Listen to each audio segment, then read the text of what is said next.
السلام عليكم ورحمة الله تعالى وبركاته. الحمد لله رب العالمين، الصلاة والسلام على سيد المرسلين وعلى آله وأصحابه أجمعين. قال الله تعالى في القرآن العظيم وفي الفرقان المجيد: أعوذ بالله من الشيطان الرجيم، بسم الله الرحمن الرحيم. فاذكروني أذكركم واشكروني ولا تكفرون. صدق الله العلي العظيم. وقال رسول الله صلى الله عليه وسلم: صيام يوم عرفة إني أحتسب على الله أن يكفر السنة التي قبله وبعده. صدق رسوله النبي الكريم. புகழும் புகழ்ச்சியும் நம்ம எல்லாம் படைத்து பரிபாலித்துக் கொண்டிருக்கக்கூடிய ஏக இறைவன் அல்லாஹ் ஒருவனுக்கு உரித்தாகட்டுமாக. அவனுடைய திருத்தூதர் நம் ஆரியல் தலைவர் கண்மணி நாயகம் ஸல்லல்லாஹு அலைஹி வஸல்லம் அவர்கள் மீதும் அவர்களின் வழி நடந்த உத்தம சத்திய சஹாபாக்கள், தாபிஈன்கள், தபா தாபிஈன்கள், சுஹதாக்கள், சாலிஹீன்கள், ஜும்மாவுடைய நாளிலே இங்கே ஒன்று கூடியிருக்கக்கூடிய நம் அத்தனை பேர்கள் மீதும் அல்லாஹ்வுடைய சாந்தியும் சமாதானமும் நிறைவாக உண்டாகட்டுமாக. ஆமீன். கணியத்திற்கும் பெரும் மதிப்பிற்கும் உடைய அல்லாஹின் நல்லடியார்களே, சகோதரர்களே, கண்ணியம் மிகுந்த ஹஜ்ஜுடைய நாட்களிலே நாம் இருக்கிறோம். இன்னும் சில தினங்களிலே துல்காதா மாதத்தை விடைபெற்று துல்ஹஜ் மாதத்திலே நாம் நுழையவிருக்கிறோம். துல்ஹஜ் மாதம் ஆரம்பித்து விட்டாலே பக்ரீத் பெருநாள் வந்துவிட்டது, நெருங்கிவிட்டது, தயாராகி கொள்ளுங்கள் என்று அர்த்தம். இந்த 10 நாட்களை குறித்து அல்லாஹ் தஆலா தன்னுடைய திருமறையிலே மிக அழகாக சொல்லி காட்டுவான். வல் ஃபஜ்ர், ஃபஜ்ரின் மீது சத்தியமாக, பெருநாள் அன்று வரக்கூடிய அந்த ஃபஜ்ரின் மீது சத்தியமாக, வலயாலின் அஷ்ர், இந்த துல்ஹஜ் மாதத்துடைய முதல் 10 நாட்களினுடைய இரவின் மீது சத்தியமாக, வஷ்ஷஃபிஇ வல் வத்ர், ஒற்றை இரட்டையின் மீது சத்தியமாக, அதாவது குர்பானி நாட்களின் மீது சத்தியமாக என்று அல்லாஹ் தஆலா துல்ஹஜ் மாதத்தினுடைய முதல் 10 நாட்களை மிகச் சிறப்பாக தன்னுடைய திருமறையிலே சொல்லி காட்டுகிறார். அல்லாஹ் தஆலா பொதுவாக ஒன்றின் மீது சத்தியம் செய்கிறான் என்று சொன்னால் அல்லாஹ் தஆலா அந்த பொருளினுடைய கணத்தை குறித்து நமக்கு விவரிக்கின்றான். அது எவ்வளவு முக்கியமானது என்பதை குறித்து அல்லாஹ் தஆலா நமக்கு சொல்லுகிறான் என்றுதான் அதற்கு அர்த்தம். குர்ஆனிலே அல்லாஹ் தஆலா பல இடங்களிலே இப்படி சத்தியம் செய்திருக்கிறார். ஜைத்தூன் பழத்தின் மீது அல்லாஹ் தஆலா சத்தியம் செய்திருக்கிறார். ஜைத்தூன் என்ன அவ்வளவு பெரிய ஒரு பொருளா? ஆனால் ஜைத்தூன் மீது அல்லாஹ் தஆலா சத்தியம் செய்கிறானே என்று சொன்னால், இன்றைக்கு வத்தீன் என்று சொல்லப்படக்கூடிய அந்த ஜைத்தூன் இருக்கிறது, அந்த பழம் இருக்கிறது, அதனால் எடுக்கப்படக்கூடிய அந்த ஆயில்கள், அதனால் வரக்கூடிய பல விஷயங்கள் இருக்கு, எல்லாம் உடலுக்கு மனிதனுக்கு ஆரோக்கியத்தை தரக்கூடியது. அதனால் அல்லாஹ் தஆலா அது சிறியதாக இருந்தாலும் அதன் மீது அல்லாஹ் தஆலா சத்தியம் செய்கிறான் என்று சொன்னால் அதனால் ஏற்படக்கூடிய பலன்கள் அதிகம். அதனால் அல்லாஹ் தஆலா அதன் மீது சத்தியம் செய்கிறார். அப்படித்தான் அல்லாஹ் தஆலா இங்கே இந்த 10 இரவுகளின் மீது சத்தியம் செய்கிறார், இந்த 10 நாட்களின் மீது சத்தியம் செய்கிறார். துல்ஹஜ் மாதத்தினுடைய முதல் 10 நாட்கள் மிகவும் பேணக்கூடிய, நிறைய அமல்கள் செய்யக்கூடிய 10 நாட்கள் என்பதாக நமக்கு பெருமக்கள் சொல்லித் தருவார்கள். அன்புமிக்கவர்களே, அருமை நாயகம் ஸல்லல்லாஹு அலைஹி வஸல்லம் அவர்கள் சொன்னார்கள், இந்த 10 நாட்களில் செய்யப்படக்கூடிய இந்த அமல்கள் ஏனைய நாட்களில் செய்யக்கூடிய அமல்களை விட சிறப்பானது, சிறப்பு வாய்ந்தது, அல்லாஹ்விற்கு மிகவும் ஏற்றமானது என்பதாக அருமை நாயகம் ஸல்லல்லாஹு அலைஹி வஸல்லம் சொல்லியிருக்கிறார்கள். இன்னும் சொல்ல போனால் வரலாற்றில் இப்படி எழுதுவார்கள், தஃப்சீர்களில் இப்படி குறிப்பிடுவார்கள். அதாவது மூசா அலைஹிஸ்ஸலாம் அவர்கள் தௌராத்துடைய வேதத்தை வாங்கி வருவதற்காக வேண்டி தூர் மலைக்கு செல்கிறார்கள், அல்லாஹ்வை சந்திக்கிறார்கள். அந்த நேரத்தில் அல்லாஹ் தஆலா 30 நாட்கள் நோன்பிருந்து வருமாறு மூசா அலைஹிஸ்ஸலாம் அவர்களுக்கு அல்லாஹ் தஆலா கட்டளை இடுகிறார். மூசா அலைஹிஸ்ஸலாம் அவர்கள் 30 நாட்கள் நோன்பு இருந்து விட்டு அங்கே இருந்த ஒரு மரத்தினுடைய கிளையை பிடித்து அதை உடைத்து அதை எடுத்து பல்லை தேய்க்கிறார்கள். ஆனால் அல்லாஹ்வுடைய கட்டளையிலே இது கிடையாது. அதனால் அல்லாஹ் என்ன சொல்கிறான், இன்னும் ஒரு 10 நாட்கள் நீங்கள் அதிகமாக நோன்பு வைத்து விட்டு என்னை வந்து சந்தியுங்கள் என்று சொல்கிறார். அந்த 10 நாட்கள் தான் இந்த துல்ஹஜ்ஜினுடைய முதல் 10 நாட்கள். கடந்த 30 நாட்கள் துல்காதானுடைய 30 நாட்கள். இந்த நாட்களிலே அதற்கு மூசா அலைஹிஸ்ஸலாம் அவர்கள் நோன்பு இருந்து அல்லாஹ்விடத்திலே துர்சினா மலையில நின்று தௌராத் வேதத்தை வாங்கி வந்திருக்கிறார் என்பதாக வரலாற்றிலே எழுதுவார்கள். அப்பேற்பட்ட சிறப்பான நாட்கள் தான் இந்த துல்ஹஜ்ஜினுடைய முதல் 10 நாட்கள். இப்ப இந்த நாளிலே அதிகமாக பெருமானார் ஸல்லல்லாஹு அலைஹி வஸல்லம் அவர்கள் நோன்பு நோற்றிருக்கிறார் என்பதாக நாம் ஹதீஸ்களிலே பார்க்கிறோம். துல்ஹஜ் மாதத்தினுடைய அந்த முதல் 10 நாட்களிலே பெருமானார் ஸல்லல்லாஹு அலைஹி வஸல்லம் அவர்கள் அதிகமாக நோன்பு நோற்றிருக்கிறார்கள். அந்த நாளினுடைய பகலிலே நோன்பு நோற்பது நீங்கள் ஒரு வருடம் நோன்பு நோற்றுவதற்கு சமம் என்பதாக ஹதீஸ்களிலே குறிப்பிடுவார்கள். அன்றைய நாளினுடைய இரவிலே அமல் செய்வது பல நாட்கள் நாம் இரவிலே நின்று நின்று வணங்குவதை விட மிகச் சிறப்பானது என்பதாக ஹதீஸ்களிலே நம்ம குறிப்பிட்டு காட்டுவார்கள். நமக்கு இதெல்லாம் இதனுடைய பலன்கள் எல்லாம் புரியாமல் இருக்கிறது. பெருநாள் வரட்டும், அன்னைக்கு குர்பானி கொடுக்குறோம், கறியை சாப்பிட்றோம், பிரியாணி செய்கிறோம், அதை சாப்பிட்றோம், இந்த சிந்தனைகள் தான் நமக்கு இருக்கு. ஆனால் நம்முடைய சிந்தனைகள்ல இந்த நாட்டினுடைய சிறப்புகள் எல்லாம் கொஞ்சம் குறைவாகத்தான் இருக்கிறது. அல்லாஹ் மிக தெளிவாக சொல்கிறான், சத்தியமிட்டு சொல்கிறான். திருமறையில மிக அழகாக மிக தெளிவாக சொல்லி காட்டுகிறான், வலையாளின் ஆஷிர் 10 இரவுகளின் மீது சத்தியமாக. அதனால் அந்த 10 இரவுகள் மீது அல்லாஹ் தஆலா சத்தியம் செய்வதால் அந்த 10 நாட்களை நாம் கண்ணியமாக கருத வேண்டும். அந்த 10 நாட்களை வெகுமதியாக நாம் கருத வேண்டும். அந்த 10 நாட்களை நம்ம வீணாக்கி விடக்கூடாது. நிறைய அமல்கள் செய்யணும். ஏன் அல்லாஹ் தஆலா சில நாட்களை நமக்கு ஒவ்வொரு வருடத்திலையும் குறிப்பிட்ட சில நாட்களை நமக்கு தருகிறார். எப்படி வந்து ரமலானுடைய மாதத்தை தருகிறார், அதிலேயும் குறிப்பிட்ட நாளாக நமக்கு லைலத்துல் கத்ருடைய நாட்களை தருகிறார். ஒவ்வொரு வருடத்திலையும் சில நாட்கள் அல்லாஹ் தஆலா நமக்கு எதுக்கு தருகிறான் என்று சொன்னால், பலகீனமாக இருக்கக்கூடிய இந்த உள்ளத்தை, பலகீனமாக இருக்கக்கூடிய இந்த ஈமானை நாம் புதுப்பிப்பதற்காக வேண்டி தினமும் ஓடிக்கொண்டிருக்கிறோம், உலகத்தை தேடிக்கொண்டிருக்கிறோம், உலகத்திற்காக வேண்டி ஓடாய் உழைத்துக் கொண்டிருக்கிறோம். உலகமே சதா என்பதாக இந்த உள்ளம் ஒவ்வொரு நேரமும் நமக்கு சொல்லிக் கொண்டிருக்கிறது. அதிலிருந்து கொஞ்சம் டைவர்ட் பண்ணுவதற்காக வேண்டி, அதில் நம்மை திசை மாற்றுவதற்காக வேண்டி அல்லாஹ் தஆலா ஒவ்வொரு காலகட்டத்திலையும் ஒவ்வொரு நேரத்திலையும் அல்லாஹ் தஆலா இது போன்ற நாட்களை கொடுத்து நம்முடைய ஈமானை ரிஃப்ரெஷ் செய்கிறான். நம்முடைய ஈமானுக்கு அல்லாஹ் தஆலா ஒரு புத்துணர்ச்சி தருகிறான். உங்களுடைய ஈமானை நீங்கள் சரி செய்து கொள்ளுங்கள், இப்படியே உலகம் என்பதாக போய் கொண்டிருக்காதீர்கள், கொஞ்சம் உங்களுடைய உள்ளத்தை இந்த உலகத்தை விட்டும் அல்லாஹ்வின் பக்கம் திருப்புங்கள், ஈமானின் பக்கம், இஸ்லாத்தின் பக்கம், பள்ளிவாசலின் பக்கம், தொழுகையின் பக்கம் திருப்புங்கள், நன்மையின் பக்கம் திருப்புங்கள் என்பதாக ஒவ்வொரு காலகட்டத்திலையும் அல்லாஹ் தஆலா இது போன்ற நாட்களை நம்ம கொடுத்து கொண்டிருக்கிறார். அதனால இந்த நாட்களை நாம் வீணாக்கி விடக்கூடாது, கண்ணியமாக கருத வேண்டும்.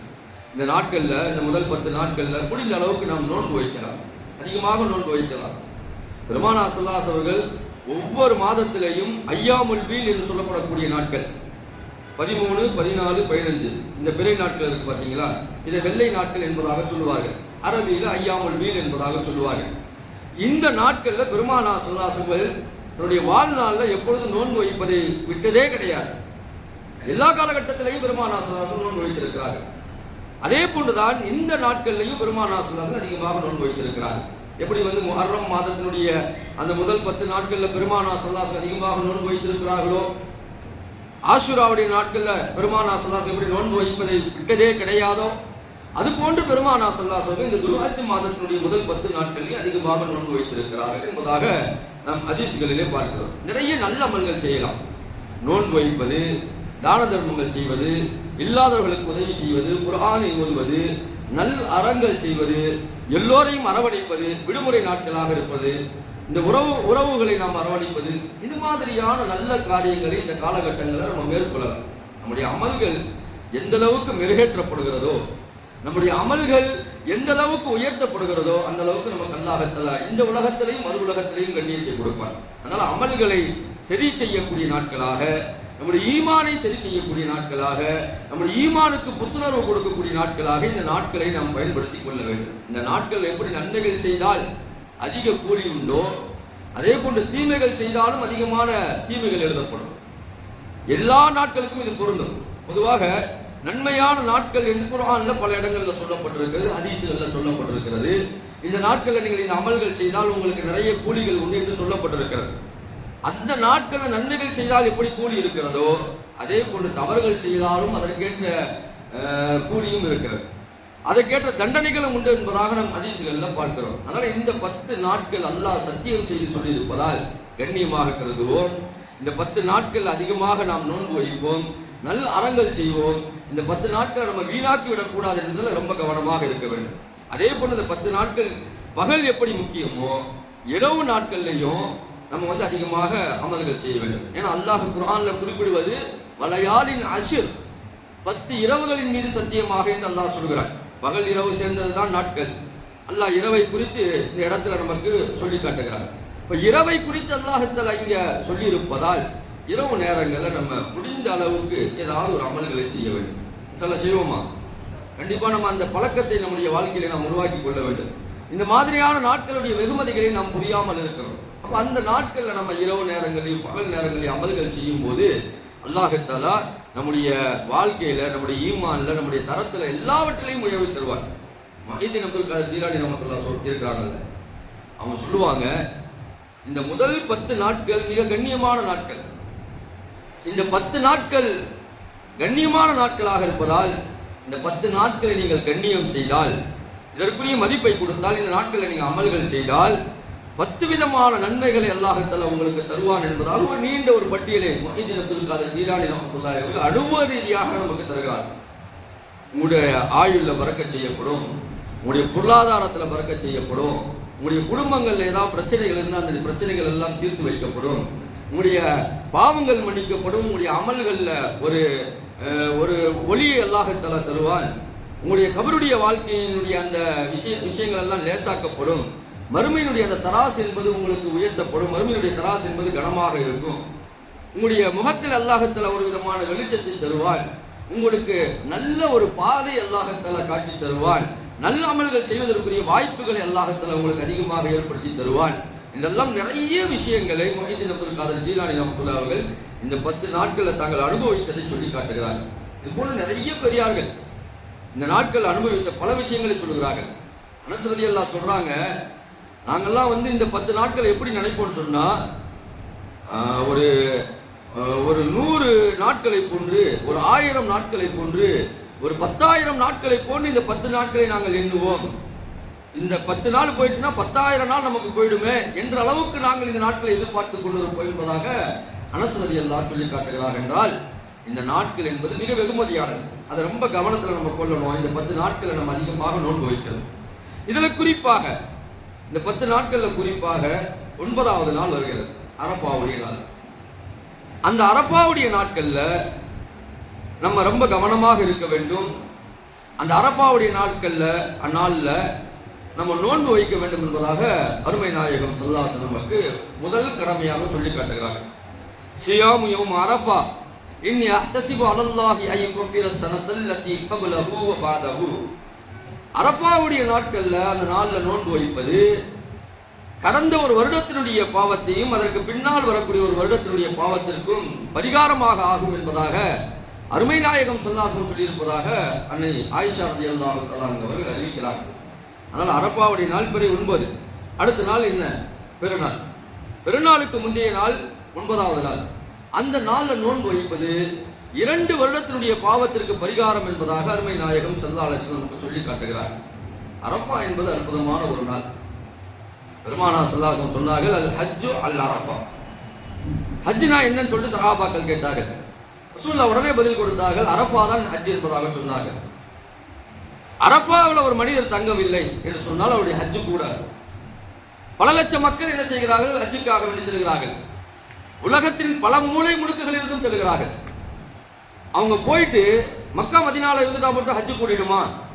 கிடையாது. அந்த அரஃபாவுடைய ஒரு நாள் அங்கே தங்க வேண்டும். ஒரு நிமிடமாவது அங்கே தங்க வேண்டும். அந்த இடத்திற்கு ஒருவர் போகாமல் இந்த ஊருக்கு திரும்பி வந்துட்டாருன்னு சொன்னா அவருடைய ஹஜ்ஜு கூடாது. எல்லாம் பாதுகாக்கணும். நாங்க 13ல ஹஜ்ஜு போனப்ப பொதுவாக ஹஜ்ஜு கமிட்டி மூலியமாக போகும்போது இப்ப கொஞ்சம் விழிப்புணர்வு இருக்கிறது. அந்த நேரங்கள்லாம் எப்படின்னு சொன்னா கொண்டு போய் அப்படியே இறக்கி விட்டுருவாங்க. அதோட நம்மளை ஃபிளைட் ஏற்றும் போது தான் என்ன செய்வாங்க, வாங்க போலான்னு சொல்லி கூப்பிடுவாங்க. பிரைவேட் அதுல போறவங்களுக்குலாம் வந்து அடிக்கடி என்ன செய்வாங்கன்னு சொன்னா பயான்கள் வைப்பாங்க, அது வைப்பாங்க, இது வைப்பாங்க, இங்கே போகணும் அங்கே போகணும்னு சொல்லுவாங்க. ஹஜ் கமிட்டி மூலமா போனா அந்த நேரங்கள்ல எந்த விதமான அறிவிப்பும் வராது. நாங்கெல்லாம் வந்து இந்த 5 நாட்கள் போயிட்டு எல்லாம் திரும்பி வரோம். அப்ப கிரீன் ஒரு பகுதி இருந்துச்சு, இப்ப அந்த பகுதி கிடையாது. அந்த இடத்துல வந்தா கிட்டத்தட்ட ஒரு 30-35 பேர் வந்து அந்த அரபா மினா முஸ்தலிஃபாக்கு வராமே அந்த இடத்துல இருக்கிறாங்க. தெரியல உங்களுக்கு, யாருமே இல்லை, நாங்க பார்த்துட்டு இருக்கோம், யாருமே எங்களை கூப்பிடல. எல்லாம் ஹஜ் கமிட்டி பல நாடுகள்ல இருந்து, பல ஊர்கள்ல இருந்து, பல மாநிலங்கள்ல இருந்து வந்தவங்க. அவங்களுடைய ஹஜ் கூட இப்ப எவ்வளவு லட்சங்கள் செலவு செய்து, எவ்வளவு லட்சங்கள் இங்கிருந்து நாம் செலவு செய்து பயணப்பட்டு உடல் உழைப்பை கொடுத்து எல்லாத்தையும் சொல்லிட்டு இங்கிருந்து நம்ம போறோம். போன இடத்துல அந்த இடத்துல அரபால வந்து நம்ம கால் வைக்கலன்னு சொன்னா நம்மளுக்கு ஹஜ் கூடாது. அதனாலதான் வந்து ரொம்ப உடம்பு முடியாதவங்களை கூட அந்த நாட்கள்ல ஒரு பிளைட்டை வச்சு என்ன செய்வாங்க, இல்லை ஹெலிகாப்டரை வச்சு எடுத்துட்டு வந்து அந்த இடத்துல வந்து அப்படியே அதற்கு மேலாக பயணம் செய்வாங்க. ஏன் இதை செய்யறாங்கன்னு சொன்னா அந்த நாட்கள்ல அந்த இடத்துல இருந்தால்தான் ஹஜ் கூடும். அதனால பெருமானார் ஸல்லல்லாஹு அலைஹி வஸல்லம் ஹஜ் என்றால் என்ன என்பதாக கேட்கும்போது ஒரே வார்த்தையிலே முடித்து விட்டார்கள், அல் ஹஜ் அல் அரஃபா. ஹஜ் என்றால் அரஃபா தான். இப்ப அரஃபால தங்க வேண்டும். ஏன் அரஃபாவுக்கு அவ்வளவு முக்கியத்துவம் பெருமானார் ஸல்லல்லாஹு அலைஹி வஸல்லம் கொடுத்திருக்கிறார்கள், அதை நம்முடைய கவனத்திலே கொள்ள வேண்டும்.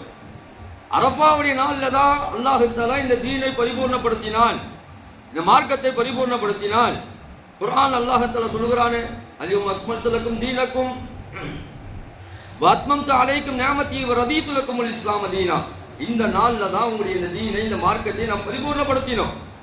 இதை மார்க்கமாக நாம் உங்களுக்கு அங்கீகரித்தோம், தீனாக இஸ்லாமாக இதை நாம் அங்கீகரித்தோம் என்று அல்லாஹ் தஆலா திருமறையில் சொல்லி காட்டுகிறார். ஒரு யூதர் வந்து உமர் ரலியல்லாஹு அன்ஹு சொல்றாரு, உங்களுக்கு ஒரு ஆயத் இறங்கிய ஒரு நாள் இருக்கிறது, அந்த ஆயத் மட்டும் எங்களுக்கு இறங்கி இருந்தது என்று சொன்னால் நாங்கள் அது இறங்கிய நாளை பெருநாளாக கொண்டாடி இருப்போம் என்பதாக ஒரு யூதர் உமர் ரலியல்லாஹு அன்ஹு சொல்றார். அது எந்த நாள் என்பதாக, அது எந்த ஆயத் என்பதாக அது உமர் ரலியல்லாஹு அன்ஹு அந்த யூதர்கிட்ட கேட்கிறாங்க. அப்ப அந்த யூதர் வந்து இந்த ஆயத்தை சொல்றார். யூதர்கள் எந்த அளவுக்கு குர்ஆனை படிச்சிருக்காங்க என்பதை நம்ம புரிஞ்சுக்கணும். இன்னைக்கும் உலகத்துல பல மதத்தை சார்ந்தவர்கள் நம்முடைய இஸ்லாத்தை படித்துக் கொண்டிருக்கிறார்கள், குர்ஆனை படித்துக் கொண்டிருக்கிறார்கள். குர்ஆனை பெற்ற நாம் மட்டும் அந்த குர்ஆனை அலமாரியிலே வைத்திருக்கிறோம். உள்ளத்திலே வைக்க வேண்டியவர்கள் இல்லத்தில் ஒரு ஓரத்திலே நாம் வைத்திருக்கிறோம். குர்ஆன் என்பது நம்முடைய உள்ளத்துல வைக்கணும், நம்முடைய கையில வரணும், கையுமா நம்ம குர்ஆன்ல வச்சிருக்கணும். குர்ஆனை எந்த நேரத்திலையும் சொல்லக்கூடிய ஒரு இடத்துல நாம இருக்கணும். அந்த சிந்தனைகள் எல்லாம் இல்லை. இன்னைக்கு ஒரு நடிகர் சொல்லக்கூடிய அந்த வசனத்தை நீ சொல்லுன்னு சொன்னா சின்ன பிள்ளைங்கள்ல இருந்து பெரிய பிள்ளைங்க வரைக்கும் என்ன செய்யறாங்க சொன்னா அந்த வசனத்தை சொல்றாங்க, திரைப்பட வசனத்தை. ஆனால் இறை வசனத்தை சொல்வதற்கு நம்முடைய உள்ளங்கள் எந்த அளவுக்கு இருக்கிறது யோசிக்க நாம் கடமைப்பட்டிருக்கிறோம். திரை வசனத்தை மனப்பாடமாக, அது பல வருடங்களுக்கு முன்பாக வந்த படமாக இருந்தாலும் கூட அதனுடைய வசனங்களை எல்லாம் மிக தெளிவாக அந்த ஆக்ஷனோடு நாம் சொல்லுகிறோம். ஆனால் இறை வசனத்தில் ஏதாவது ஒன்றை நீங்கள் சொல்லுங்கள் என்றால் நம்முடைய உள்ளங்கள் எல்லாம் ஏதோ மறுக்கிறது, சொல்வதற்கு தயங்குகிறது என்று சொன்னால் அந்த அளவுக்கு தான் நம்முடைய உள்ளத்தில் அந்த இறை வசனங்கள் இருக்கு. யூதர் வந்து சொல்லுகிறார் உமர் ரலியல்லாஹு அன்ஹு, இந்த ஆயத்து தான் இறங்குச்சு, இந்த ஆயத்து இறங்கிய நாள் எங்களுக்கு பெருநாள். உடனே உமர் ரலியல்லாஹு அன்ஹு சிந்தனையில போகுது, இந்த ஆயத்து இறங்கியது எங்களுக்கு தெரியுமே, ஆல்ரெடி எங்களுக்கு அது அரபாவுடைய நாள், அது பெருநாளாகத்தானே இருக்கிறது. அரபாவுடைய நாள்ல தான் இந்த ஆயத்து இறங்கியது, ஆல்ரெடி எங்களுக்கு அது பெருநாளாகத்தான் இருக்கிறது, நாங்கள் அதை பெருநாளாகத்தான் கொண்டாடி கொண்டிருக்கிறோம் என்பதாக உமர் ரலியல்லாஹு சொன்னதாக நாம் பார்க்கிறோம். அப்பேற்பட்ட சிறப்பிற்குரிய ஒரு நாள் தான் அரபா நாள். அரபா என்றால் என்ன? ஒருவருக்கொருவர் அறிந்து கொள்வது, ஒருவருக்கொருவர் தெரிந்து கொள்வது. 2 பேர் தப்பு செஞ்சாங்கல்ல, ஆதம் அலைஹிஸ்ஸலாம் ஹவ்வா அலைஹிஸ்ஸலாம், நம்முடைய தாய் தந்தையர்கள். அவங்க அல்லாஹ் தஆலா தூக்கி பூமியில போட்டான். ஆதம் அலைஹிஸ்ஸலாம் வந்து இலங்கை பக்கத்துல போனாங்க. ஒன்றிணைந்த இந்தியாவாக இருக்கும்போது விழுந்திருப்பாங்கன்னு நினைக்கிறேன். இந்தியான்னு ஒரு நாடை போயிருந்தானே தெரியல, அந்த காலகட்டத்தில் இங்கே விழுந்திருப்பாங்கன்னு நினைக்கிறேன். ஹவ்வா அலைஹிஸ்ஸலாம் வந்து அந்த சவுதி பக்கமா, இன்னைக்கு நீங்க போனீங்கன்னா ஜித்தால அவங்களுடைய கபர் இருக்கிறது. இவங்க 2 பேரும் வந்து சந்தித்து கொண்ட இடம் தான் அந்த ஜபலை நூர் என்று சொல்லப்படக்கூடிய அந்த மலை. நம்ம அந்த ஜபலை நூர்ல அரபாவில் இருக்கக்கூடிய அந்த மலையில ஏறுறோம் பார்த்தீங்களா, அங்க ஒரு தூண் மாதிரி இருக்கு பாருங்க, எல்லாம் போய் அங்க எழுதி வச்சுட்டு இருப்பாங்க. இங்க எப்படி மலைக்கு போனா எழுதுறானோ அங்கேயும் போய் பேரை எழுதி வச்சுட்டு வரான். இந்த லவ்வர்ஸ் எழுதுறாங்க பார்த்தீங்களா, அது மாதிரி அங்கேயும் போயிட்டு ஏதாவது பேர் எழுதி வச்சுட்டு பறக்கத்துக்காக வேண்டி அடுத்த அச்சில அடுத்த உம்ரால போய் பார்த்தா நம்முடைய பேர் இருக்கா அப்படின்னு தெரிஞ்சுக்கிறதுக்காக வேண்டி பல பேர் எழுதுறாங்க. அதனால ஏதாவது பறக்கத்து வரும்னு சொல்லிட்டு எழுதிட்டு வராங்க. எந்த பறக்கத்து வராது. அவங்க 2 பேரும் சந்தித்து கொண்ட இடம் தான் அந்த தூண், அதுதான் அரபா, ஒருவருக்கு ஒருவர் சந்தித்து கொண்ட இடம். அந்த நாள்ல பெருமானார் ஸல்லல்லாஹு அலைஹி வஸல்லம் ஹைரு துஆ, நீங்க கேட்கக்கூடிய துஆக்களிலே மிகச்சிறந்த துஆ அரஃபாவுடைய நாள்ல கேட்கக்கூடிய துஆ தான் என்பதாக அருமை நாயகம் ஸல்லல்லாஹு அலைஹி வஸல்லம் சொன்னாங்க. அரஃபா பெருவழியில நீங்க பாத்தீங்கன்னு சொன்னா அந்த அசருடைய நேரங்கள்ல, அந்த அந்திம நேரங்கள்ல, அந்த சூரியன் அப்படியே மறையக்கூடிய அந்த நேரங்கள்ல பெருமானார் ஸல்லல்லாஹு அலைஹி வஸல்லம் அவர்கள் ஒரு உயர்ந்த ஒரு மேட்டான ஒரு இடத்துல நின்று தன்னுடைய 2 அக்கல்களும் தெரியக்கூடிய வகையில அல்லாஹ்விடத்தில் இப்படி கையேந்தி துஆ செய்வார்கள். ஹஜ்ஜுக்கு போனவங்களுக்கு நல்லா தெரியும், அந்த அரஃபா மைதானத்துல இருந்தவங்களுக்கு தெரியும். ஒவ்வொருவருடைய துஆக்களையும் நீங்க கேட்டீங்கன்னு சொன்னா அல்லாஹ் அக்பர், பக்கத்துல இருக்கக்கூடிய கேட்கக்கூடிய அந்த துஆக்களினால் நமக்கு கண்ணீர் வந்துடும். ஒவ்வொருத்தவங்களும் அல்லாஹ்ட்ட அப்படி அழுது துஆ கேட்பாங்க, ஒவ்வொருத்தவங்களும் கேட்பாங்க. அந்த நாள்ல கேட்கக்கூடிய துஆக்கள் எந்த நேரத்திலையும் அது தட்டி கழிக்கப்படாது என்பதாக அருமை நாயகம் ஸல்லல்லாஹு அலைஹி வஸல்லம் சொன்னார். அந்த நாட்கள் அதிகமாக நீங்கள் துஆ செய்யுங்கள், அந்த நாட்களில் நீங்கள் நோன்பு வையுங்கள் என்பதாக அருமை நாயகம் ஸல்லல்லாஹு அலைஹி வஸல்லம் சொல்லி காட்டியிருக்கிறார். மிகச் சிறப்பான நாள் தான் அந்த அரஃபாவுடைய நாள். அதை நாம் வீணாக்கி விடக்கூடாது. இன்றைக்கு அரஃபாவிலே இருக்கக்கூடியவர்கள், அரஃபாவுக்கு செல்லக்கூடியவர்கள், இந்த வருடத்திலே ஹஜ்ஜுக்கு சென்றவர்கள் அந்த அரஃபாவுடைய இடத்துல வந்து அவங்க கேட்கக்கூடிய துஆ தான் அவங்களுக்கு வாழ்நாள் முழுக்க மறக்க முடியாத பல நன்மைகளை அவங்களுக்கு கொடுத்து கொண்டே இருக்கு. ஏன்னா திரும்ப அந்த இடத்துக்கு போறது என்பது சாதாரணமான ஒன்று அல்ல. ஒரு தடவை போறோம், மீண்டும் அல்லாஹ் தஆலா அந்த இடத்துக்கு போறதுக்கு ஒரு வாய்ப்பை கொடுக்குறான்னா அது அல்லாஹ்வுடைய தனி ஃபதுல், தனி கிருபை. அது இருந்தாதான் அங்க போக முடியும்.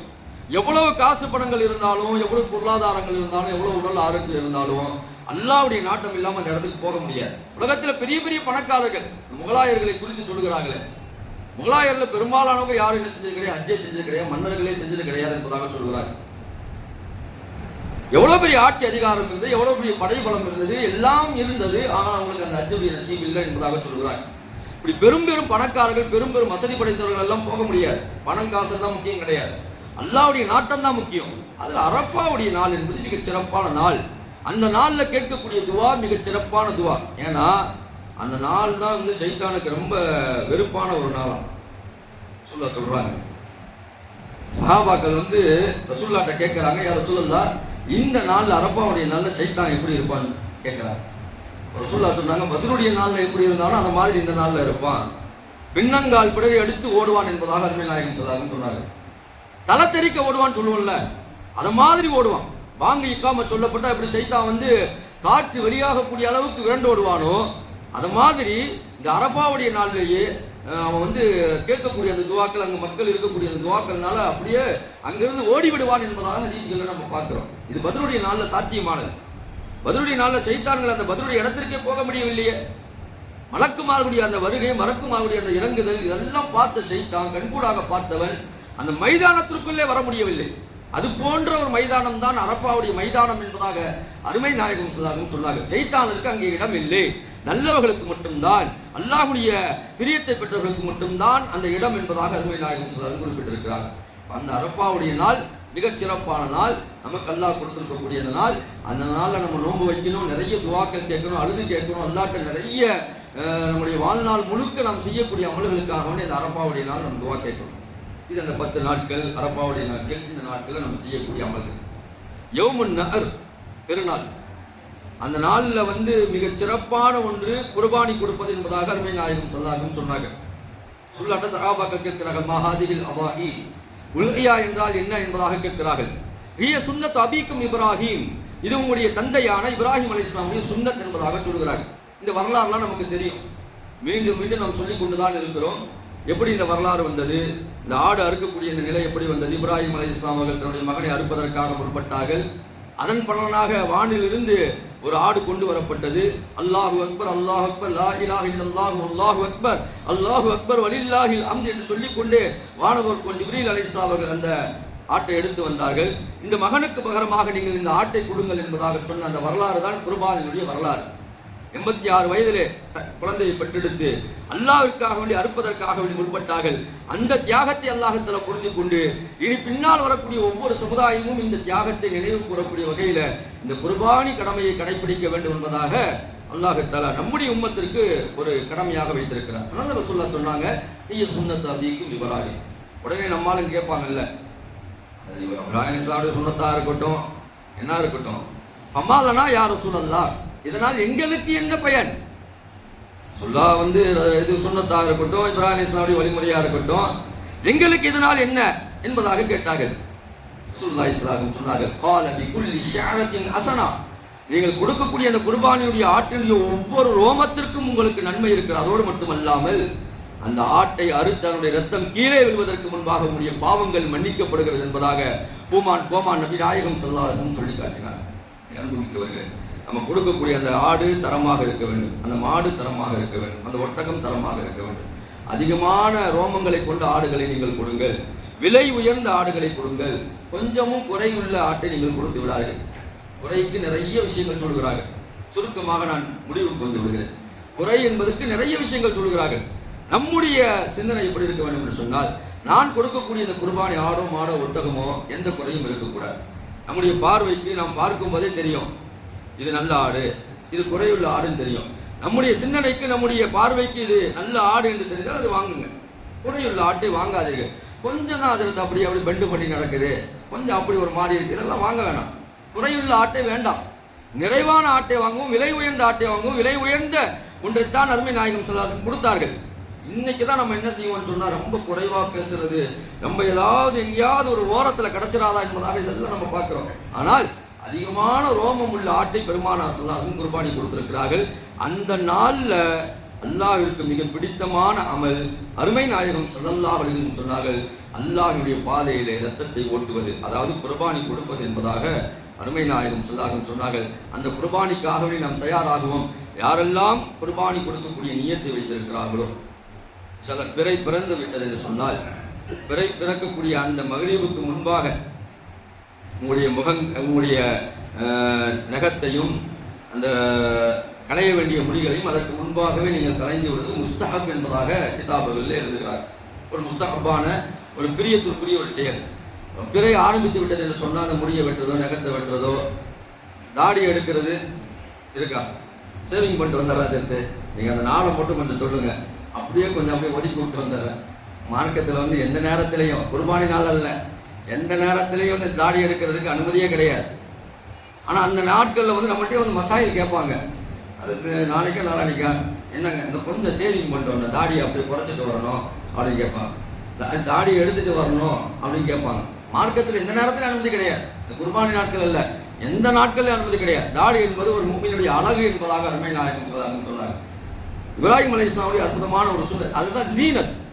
மனிதனுக்கு எது ஜீனத் இருந்ததுன்னா, சிங்கத்துக்கு அழகு எது என்பது சொன்னால் அந்த முகத்தில் இருக்கக்கூடிய அந்த முடிகள் தான். ஆணுக்கு எது அழகு என்று சொன்னால் முகத்தில் இருக்கக்கூடிய முடிகள் தான். இதை நம்ம சிந்திச்சுக்கிட்டோம்னு சொன்னாலே, ஆனா பெண்ணா என்ற ஒரு சிந்தனைக்கு நம்ம போயிட்டோம்னா கண்டிப்பாக நம்முடைய முகத்தில் அந்த தாடியை நம்ம வைக்க கடமைப்பட்டிருக்கோம் இன்ஷா அல்லாஹ். அந்த வகையில இந்த அந்த பிறை தெரிவதற்கு முன்பாகவே முடியும் நகத்தையும் இதெல்லாம் நம்ம கலந்துக்கிட்டு இந்த 10 நாட்களை நிறைய அமலுக்கு செஞ்சு அந்த பெருநாள் என்று அல்லாஹ்வுக்கு பிடித்தமான அமலை செய்யக்கூடிய, அந்த நகரை செய்யக்கூடிய, அந்த உலுகியாவை நிறைவேற்றக்கூடிய பாக்கியத்தை அல்லாஹ் தஆலா நம் அத்தனை பேர்களுக்கும் நசீபாக்குவானாக என்று இந்த நன்னேரத்தில் துஆ செய்து வார்த்தைகளை நிறைவு செய்கிறேன். வாஹிதவான அல்ஹம்துலில்லாஹி ரப்பில் ஆலமீன். அஸ்ஸலாமு அலைக்கும் வரஹ்மத்துல்லாஹி வபரகாத்துஹு.